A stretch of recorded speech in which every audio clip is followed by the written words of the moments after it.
Bien, j'ai la grande joie de vous présenter aujourd'hui Ruth Kostelman, qui est vraiment une enfant chérie de Marie.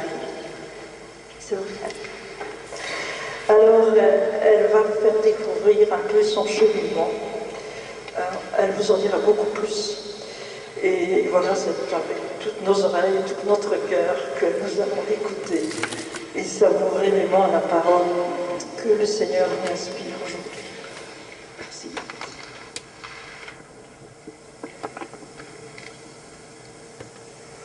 J'étais très touchée de ce chant.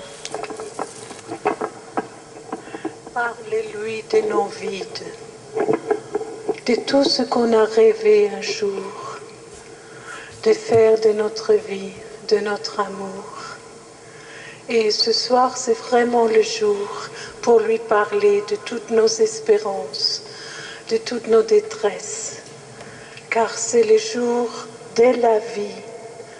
Depuis 1990, l'Église a déclaré ce jour de l'Annonciation, jour de la vie. Alors ce soir, nous allons nous tenir devant le Seigneur, qui intercède sans cesse pour nous devant le Père, avec Marie, la Reine de la vie, pour que nous partions d'ici, chacun, avec une vie supplémentaire, dans nos cœurs, dans nos vies. Parce que ce soir, nous voudrions vraiment vous faire un beau cadeau merveilleux. Mais pour que vous puissiez apprécier pleinement ce cadeau, je vous invite à fermer les yeux, à bien vous installer sur votre chaise et de mémoriser avec moi.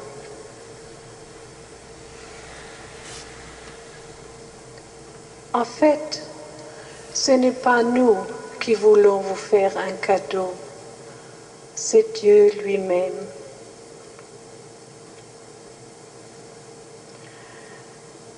Et pour comprendre l'importance du cadeau, regardons Jésus sur le Golgotha. Il est là, notre Seigneur et notre Dieu, entre deux malfaiteurs. Et avant d'accomplir tout ce que le Père lui a demandé, avant de pouvoir dire « tout est accompli, maintenant je remets mon esprit entre tes mains, Père », il a prononcé une phrase. C'est une phrase très lourde de conséquences pour chacun d'entre nous. Souvenez-vous encore, au pied de la croix, s'était née Marie. Et de l'autre côté de la croix, Saint Jean. Saint Jean, les disciples que Jésus préférait, son bien-aimé. Comme Saint Jean, nous pouvons tous devenir ces privilégiés de Jésus qui posent leur tête sur son cœur. Et que nous dit-il, Jésus, lorsque nous sommes blottis sur son cœur et que nous avons accepté de venir comme Marie au pied de la croix? Il nous dit, Fils, mes chéris, mes bien-aimés, voici votre mère. Saint Jean, en prenant Marie chez lui, a pris du coup chez lui le plus court chemin qui les menait au bonheur. Ce soir, vraiment, puisque c'est un jour privilégié, nous allons faire ces pas pour prendre Marie dans toutes nos blessures, dans toutes nos détresses, pour qu'elle nous conduise à la plénitude de la vie. Telle est son ambition, tels sont les rêves de Dieu sur chacun de nous. Mais avant de pouvoir faire la joie de Dieu en acceptant toutes ces grâces, nous allons faire un petit chemin dans notre passé. Nous allons oser regarder en face certains de nos blessures. En ce qui me concerne, je suis née en Allemagne et malade, dans un milieu empreint de théories hitlériennes où la maladie est d'une grande tare. C'est pourquoi, pendant mes premières 20 ans à peu près, j'ai subi cette phrase qui m'a accompagnée toute ma vie. Tu devras avoir honte d'être né. Tu es vraiment la honte de la famille. Et j'étais vraiment une pauvre chose qui n'osait pas respirer, qui n'osait pas accueillir la vie. Et puis est venu ce jour béni où le Seigneur m'a mis sur la route Jacques. Et Colette m'a présenté, mais sans lui, je ne serai pas ici ce soir. Alors regardez-les bien, parce que c'est comme un Saint-Joseph pour moi. Alors avec Jacques, l'amour de Dieu est entré dans ma vie. Et cet amour de Dieu m'a conduit jusqu'au baptême. J'étais donc baptisée à l'âge de 25 ans. 22, il dit, parce que moi, les dates, je me trompe toujours. Heureusement, il est là. Et j'ai commencé un chemin de conversion. D'aucuns disent, tu es une convertie adulte. C'est formidable, tu as de la chance. Mais je ne sais pas ce que c'est être converti adulte. Sinon, chaque jour, en adulte, découvrir qu'il faut se convertir. Alors nous allons faire un petit chemin. Pour moi, ce qui était le plus difficile d'accepter, c'est l'Église. Je me souviens de cette nuit de baptême dans une magnifique église à Bruxelles, où vraiment j'avais cru à la lettre la parole qu'il n'y a pas de plus grande joie pour le Seigneur que de trouver un brebis perdu. Mais je ne voyais que des têtes d'enterrement. Et en entrant dans l'église, je me disais, vous allez rencontrer une grande joie. Et je n'ai pas vu de transformation. Ce baptême semblerait n'avoir pas touché. Et j'étais très déçue. J'étais très déçue aussi de ne pas trouver réponse à toutes mes questions. J'étais toute petite, je ne connaissais rien. Je disais, c'est quoi l'Eucharistie? C'est quoi un offertoire? C'est quoi un chapelet? Et je me rendais compte que les chrétiens ne sont pas tellement capables de répondre et de conduire un enfant là où il a soif. Et j'étais donc obligée de grandir avec mes propres enfants. Quand mes enfants étaient baptisés, je me suis initiée à ce que c'était le baptême. On a cheminé avec eux pour la première communion, la confirmation. Ensuite, en famille, on a animé de retraites, réveil chrétien. Mais les jours où j'ai vraiment fait mon premier pas de conversion, c'était à Rome. C'était l'année sainte. Et on allait rendre visite à un prêtre ami qui avait partagé avec nous une session mariage-rencontre. Et ce prêtre était très proche de nous. Et en arrivant chez lui, on s'est trouvé devant un prêtre en détresse complète, qui était prêt à tout quitter.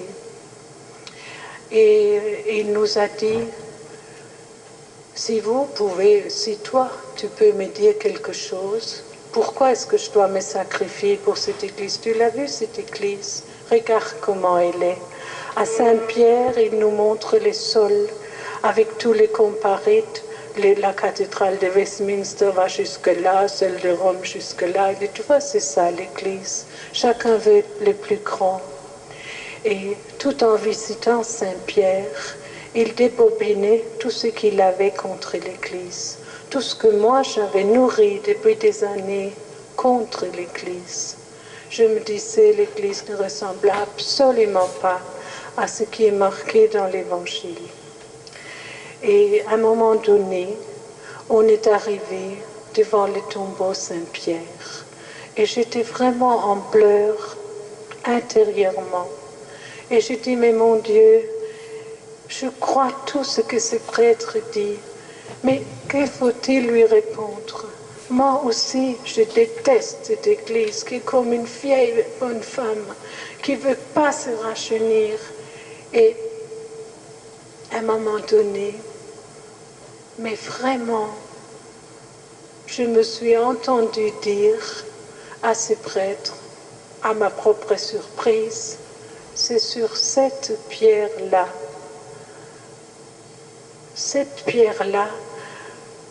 les apôtres qui foutent le camp quand il fallait prier avec lui, qui s'endormaient quand il devait veiller, qui avaient une trouille bleue, qui disaient Seigneur, Seigneur, et puis le trahissaient. En fait, et je me suis dit, mais l'homme n'a pas changé.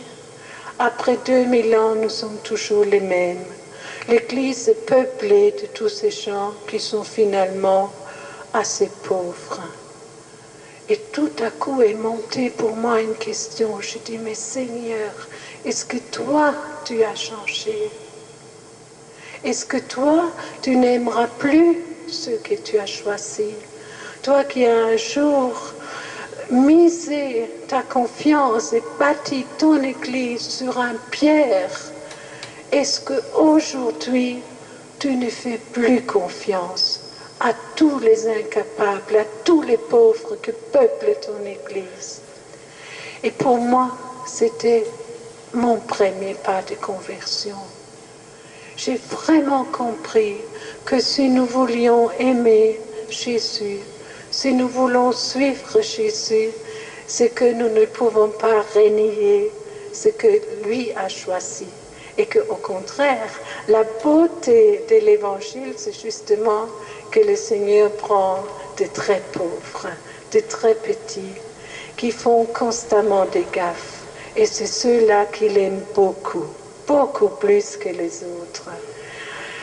Et j'ai pensé à nous-mêmes en tant que parents. Finalement, on a beaucoup plus facile. C'est plus essayer d'aimer l'enfant qui fait énormément de gaffes, mais qui vient tout le temps se jeter dans les bras et qui dit « Oh papa, maman, j'ai encore fait des bêtises, s'il te plaît, pardonne-moi. » Mais on est prêt à tout pour cet enfant-là. Et il y a peut-être l'autre, très droit, très sage, qui ne fait jamais une gaffe, mais qui vient jamais sur les genoux, qui reste tout le temps loin des parents. C'est plus difficile. Et pour les seigneurs, c'est la même chose. Et j'ai compris ça, que vraiment, toute cette église, les seigneurs la voient transfigurée, parce que c'est son corps. Et si son corps est encore dans les bandelettes de la mort, si Lazare, l'Église, n'est pas encore sortie du tombeau, mais le Seigneur, lui, est ressuscité, il l'appelle. Alors ce soir, c'est peut-être le moment de vous poser la question, est-ce que j'aime cette Église? Est-ce que vraiment je crois que tous les prêtres, quoi qu'ils fassent, ont reçu une grâce de prêtre? Que tous ceux qui œuvrent dans l'Église, même s'ils nous cassent des fois les pieds, eh bien, le Seigneur les aime. Alors, les pas suivants pour moi, c'était notre couple. Pour moi, la difficulté était ce que j'ai cru tout un temps, après la première romance passée, que ce qu'on n'a pas reçu, on ne sait pas le donner. Je croyais que j'étais incapable d'aimer et que Jacques aura mieux fait d'épouser une autre, que les enfants auront mérité une autre mère. Et vraiment, j'étais tracassée et tordue par cette souffrance que je ne saurais jamais aimer. Je suis tombée en dépression et un psychiatre m'a répété cette phrase, ce qu'on n'a pas reçu, on ne sait pas le donner. Et j'ai cru que j'étais condamnée. Et puis, aujourd'hui, je vois vraiment que la science, c'est une chose. Les prédictions psychologiques et autres sont très importantes. Mais on aime de l'amour même dont on se sait aimer de Dieu. Alors, ce soir, nous pouvons peut-être nous poser la question, où est-ce que j'en suis? Est-ce que je me sais vraiment aimer du Seigneur? Est-ce que vraiment je suis sûre qu'avec lui, je peux faire passer un amour fou, même si mon conjoint rentre et tire la tête, même si les enfants prennent des chemins qui me réduisent, qui me blessent beaucoup.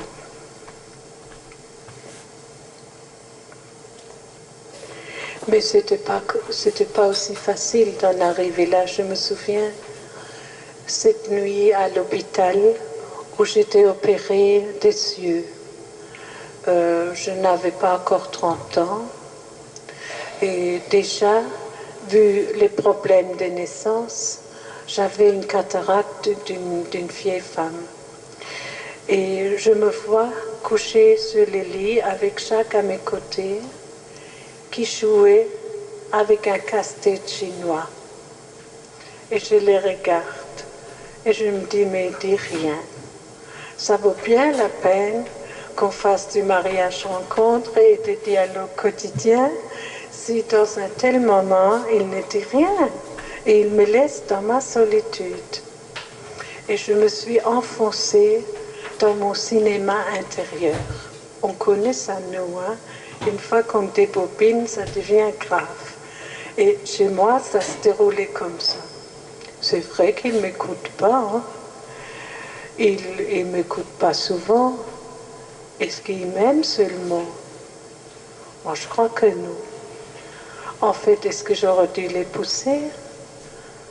Ça a l'air un peu amusant, mais je crois que notre amour est conditionné par notre cinéma intérieur.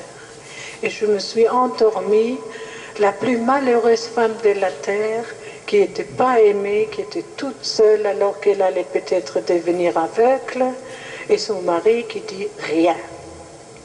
La nuit, je rêve. Je revois la scène, la même scène, en rêve.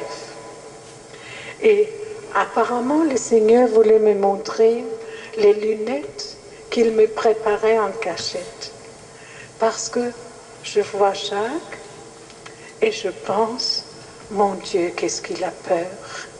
Il a plus que peur que moi devant cette opération. Mon Dieu, combien m'aime-t-il? Il n'ose rien dire, il doit occuper ses mains pour ne pas montrer son angoisse. Merci Seigneur d'avoir un tel mari qui m'aime à ce point. Pourtant c'était le même, la situation exactement était la même. Mais à partir de cet événement, j'ai passé le restant de la nuit à me poser des questions quant à mon regard. Peut-être, pour chacun de nous, ce sera pas mal de se dire comment est-ce que je regarde l'autre, comment est-ce que je regarde mon conjoint, mes parents, mes enfants, mon curé, mes collègues de travail.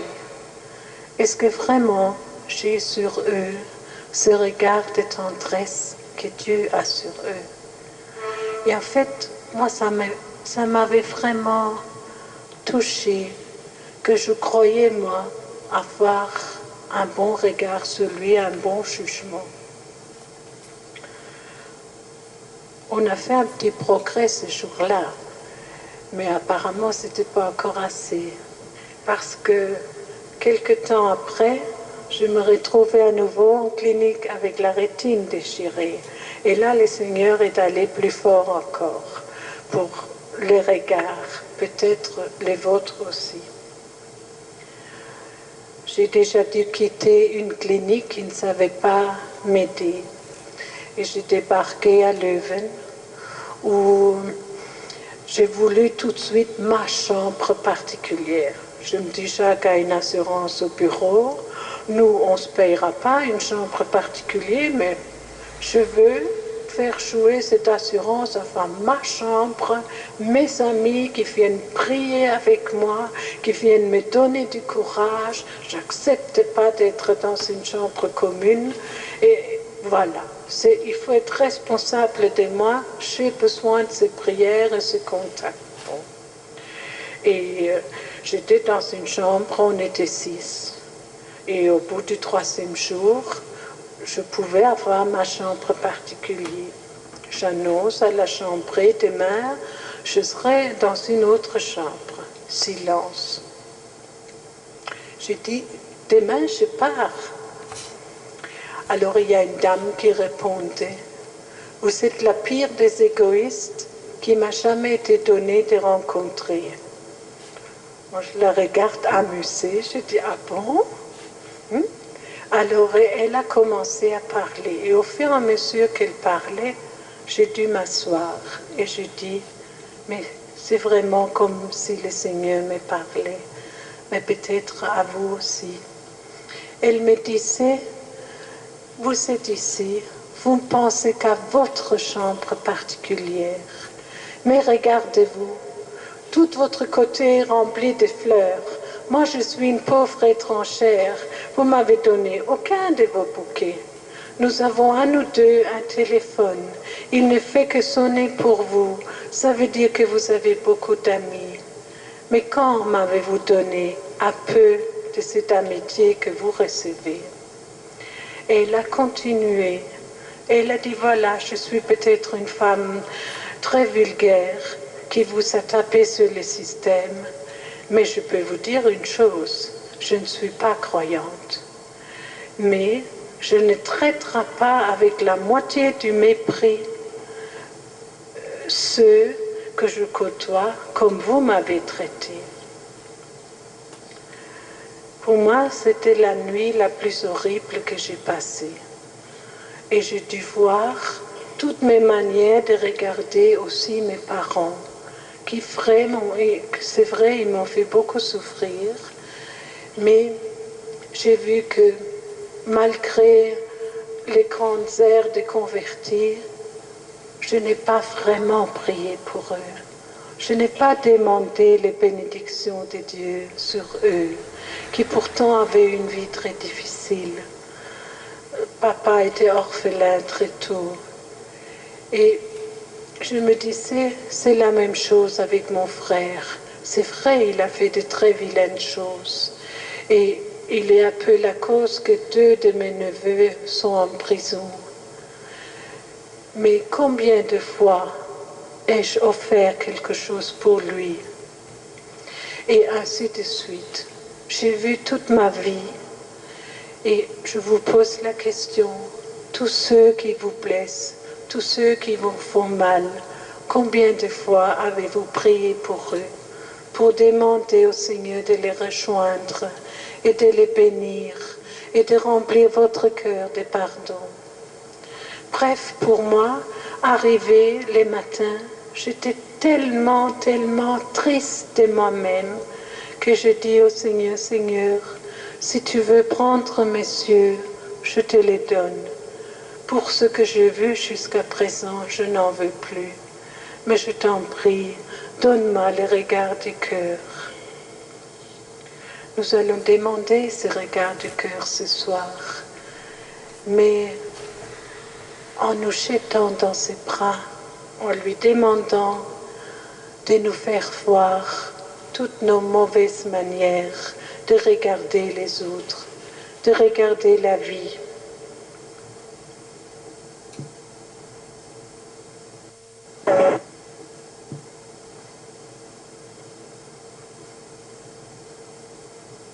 Il m'est arrivé, et je sais que plusieurs d'entre vous attendent ça, c'était à Medjugorje. Je me souviens toujours, J'avais mené quelques pèlerins francophones jusque là-bas.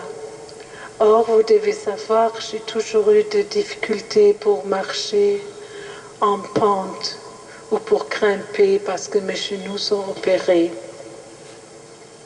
Et arrivé à Medjugorje, au pied de la montagne qui est immense, je sors du car avec mes pèlerins, je dis Seigneur, qu'est-ce que j'ai fait? Et je dis mais je ne sais pas monter avec eux. Et c'était comme si je voyais, c'est là-haut que tu dois arriver, c'est à la sainteté que je t'appelle. Et moi je criais mais je suis handicapée. Et alors il est arrivé quelque chose que le Seigneur veut sûrement qu'il vous arrive, mais peut-être d'une autre manière. Chez moi, c'était un vieux monsieur qui est venu et qui m'a tendu une boîte. Et il a dit, prenez ça. J'ai dit, c'est quoi? Il dit, c'est une relique de Sainte Thérèse. Moi, en ce temps-là, je ne fréquentais pas les saints, je ne les connaissais pas. Je me suis, entre guillemets, convertie dans une église où on ne m'a jamais parlé des saints, jamais de Marie. Et j'ai dit, c'est qui? C'est elle qui a dit que chacun de mes pas fasse faire un pas à un missionnaire ou un prêtre. Chacun de mes pas difficiles. Et quand j'ai entendu ça, j'étais pris de feu et je me suis mis en route. Et en fait, je me dis, je fais un pas, 2 pas, 3 pas. Ça fait 3 prêtres, je peux m'écrouler sur place, ma vie aura valu la peine d'être vécue. Mais alors il est arrivé que j'ai commencé à monter, et c'est la seule chose où j'ai vécu quelque chose un peu fort, de l'ordre surnaturel. Eh bien, je suis montée cette montagne comme portée. Et je me disais, c'est ça la vie, notre vie spirituelle. Il faut nous laisser porter par tous les saints. Nous n'arriverons jamais là-haut, jamais, si nous ne nous laissons pas porter. Et j'ai vu que maintenant, ici, il faut avancer les pieds droits. Et lorsque on a fait un pas, c'est le deuxième. Et le Seigneur ne demande pas plus. Et moi, quand je suis arrivée là-haut, j'étais vraiment tellement surpris de ce qui m'était arrivé que je me suis mis à chanter. Et alors j'ai fait une découverte énorme qui pour moi a changé toute ma vie spirituelle. C'est que je me suis rendu compte que le Seigneur était ainsi devant moi depuis plus de 20 ans. Peut-être vous, 30, 40, 50, 60 ou 5, je ne sais pas. Qu'il me tendait des tas de cadeaux. Qu'il disait, prends, tout ça, c'est pour toi. Depuis toujours, je te l'ai destiné. Et moi, je disais, Seigneur, écoute-moi, je suis malheureuse, je ne sais pas aimer, je ne suis pas valable, et mon mari, et mes enfants, et mes voisines, etc. Et le Seigneur dit, prends, j'ai tout prévu, prends, c'est pour toi. Et en fait, je me suis rendu compte que les pires des péchés, c'est ce qui blesse le plus le cœur de Dieu. Ce n'est pas toutes nos gaffes, mais le fait que nous n'accueillons pas les cadeaux, les grâces qu'il veut nous donner. Et je suis descendue de cette montagne et je me suis jetée dans les bras d'un prêtre, tel quel, en pleurant. J'ai dit, je n'ai pas accueilli les grâces de Dieu. Le Père veut me donner des tas de choses et je dis toujours non. Je parle de tous mes malheurs et je laisse même jamais le temps à Dieu de me dire mais je t'aime. Tout ça c'est pour toi. Et en fait, c'est cette démarche que nous voulons vous proposer ce soir. C'est un jour de grande grâce où la Reine de la vie sera avec chacun de nous et elle nous demande d'offrir nos blessures, de dire au Père, de dire à Jésus, merci, merci d'avoir donné ta vie pour que je vive. Merci, Père, de m'attendre. Je veux à partir de ce soir te dire oui. Voici mes blessures. Voici ma souffrance. Voici tout ce que je n'arrive pas à pardonner. Seigneur, ce soir, je veux que commencent les premiers jours de ce qui me reste encore à vivre, Seigneur. Voilà. C'est ce que nous allons vivre maintenant. Et pendant que l'un ou l'autre d'entre vous se confesse ce soir pour débuter en beauté une vie vraiment nouvelle, nous allons prier pour chacun. Nous allons prier un chapelet pour la vie. Et ce chapelet, nous l'avons reçu un jour comme celui-ci, un 25, mot à mot. C'est pour ça, alors que nous n'aimons pas les papiers, vous l'avez vu, on les laisse assez de côté, nous allons prendre les papiers par fidélité à ce que le Seigneur nous a donné. Laissez-vous guérir par lui et allez vous jeter dans ses bras. Amen. Amen.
Seigneur, ouvre vraiment nos cœurs maintenant. Car tu as dit dans Deutéronome, choisis la vie afin de vivre. Seigneur, nous voulons vraiment nous demander ce soir, avons-nous réellement choisi ta vie? Regarde-nous, Seigneur.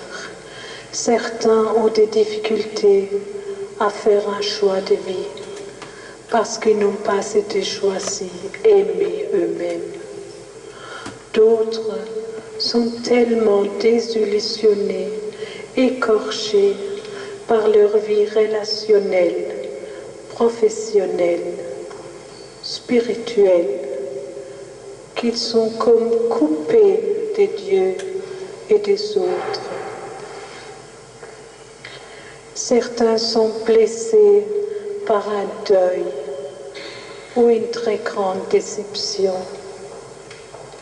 Quelle que soit notre situation ce soir, nous avons tous de ces moments où nous sommes sans choix, sans véritable amour pour la vie. Et Seigneur, nous voulons aussi te parler de tous ces jeunes qui, avant même de se lancer dans la vie, sont déjà fatigués ou n'ont plus assez de raisons de vivre et d'espérer. C'est avec cette désespérance en soi qu'on peut en arriver jusqu'à tuer la vie en soi et autour de soi par l'alcool, la drogue, l'avortement ou plus subtilement un travail, un apostolat tuant ou encore la fuite de notre mal de vivre dans la boulimie alimentaire, sexuelle, dans la surconsommation de la TV, des médicaments, des lectures, la boulimie même spirituelle. Chacun de nous ce soir a besoin de guérison, de libération, pour être capable d'accueillir tes grâces, Seigneur, celles que tu veux nous donner ce soir. C'est pourquoi nous voulons nous tourner vers toi, qui est le chemin, la vérité et la vie. Et avec Marie, Marie qui a su donner vie à la vie, nous te demandons, Seigneur, de nous combler de ton esprit pour que cette prière porte du fruit et un fruit qui demeure. Nous te demandons cette grâce pour nous-mêmes, mais à travers nous, pour beaucoup d'autres, tous ceux et celles surtout qui ne sont pas là ce soir. Oui, Seigneur, tu es la source de toute vie et tu as dit, venez à moi et de vos cœurs jailliront des fleuves d'eau vive. Nous voici devant toi, Seigneur, pour intercéder pour la vie, pour la plénitude de ta vie en nous-mêmes et en tous ceux et celles qui en ont le plus besoin.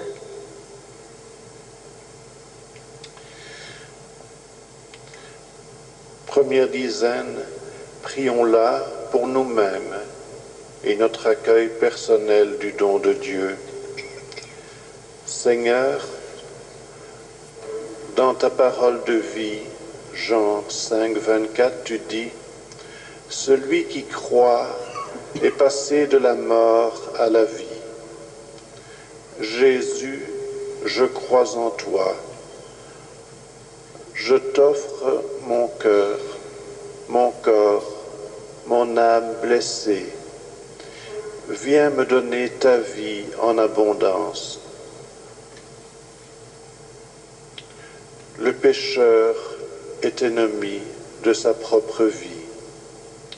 Montre-moi mon péché, Seigneur, que tu puisses me donner ta vie. Guéris les blessures qui peuvent me conduire au péché, tout ce qui fait que je me sens parfois incapable de croire que tu es la vie et une bonne nouvelle pour moi, tout ce qui engendre en moi une fatigue de la vie, une attitude dépressive ou agressive face à la vie. Jésus, par ta couronne d'épines, efface mes pensées négatives qui font qu'à certains moments, je me juge peu valable, non aimable, incapable. Détruis en moi ce cinéma intérieur qui donne à ma vie une coloration grise, noire. Par ta croix, délivre-moi de toutes ces fausses croix que je me mets moi-même sur le dos. Donne-moi la grâce de t'offrir toutes mes souffrances. Par tes blessures aux mains, ouvre mes mains. Par ton cœur blessé, ouvre mon cœur à ta vie. Apprends-moi à aimer et à me laisser aimer. Viens guérir les blessures que j'ai faites à autrui. Par ton pardon sur la croix, accorde-moi de pardonner à tous ceux et celles, morts ou vivants, qui ne m'ont pas donné vie, et bénis-les. Jésus, voici mon être tout entier livré à ta miséricorde guérissante. Je m'ouvre à ta vie, et comme Marie, je veux te dire, me voici, qu'il me soit fait selon ta parole. Car tu es notre Père qui es aux cieux, que ton nom soit sanctifié, que ton règne vienne, que ta volonté soit faite sur la terre comme au ciel. Donne-nous aujourd'hui notre pain quotidien. Pardonne-nous nos offenses, comme nous pardonnons aussi à ceux qui nous ont offensés, et ne nous soumets pas à la tentation, et délivre-nous. Réjouis-toi, Marie, comblée de grâce, toi qui nous donnes la vie à travers ton Fils. Le Seigneur est avec toi, tu es bénie entre toutes les femmes, et Jésus, la joie de notre vie, est béni.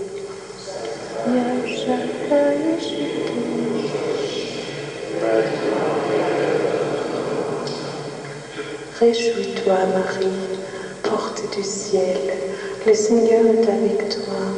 Tu es bénie entre toutes les femmes, et Jésus, le fruit de ton sein, est béni.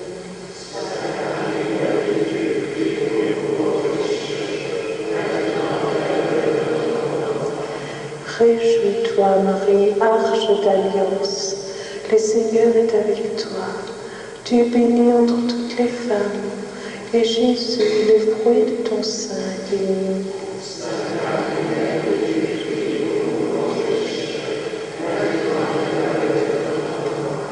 Réjouis-toi, Marie, cause de notre joie, le Seigneur est avec toi. Tu es bénie entre toutes les femmes.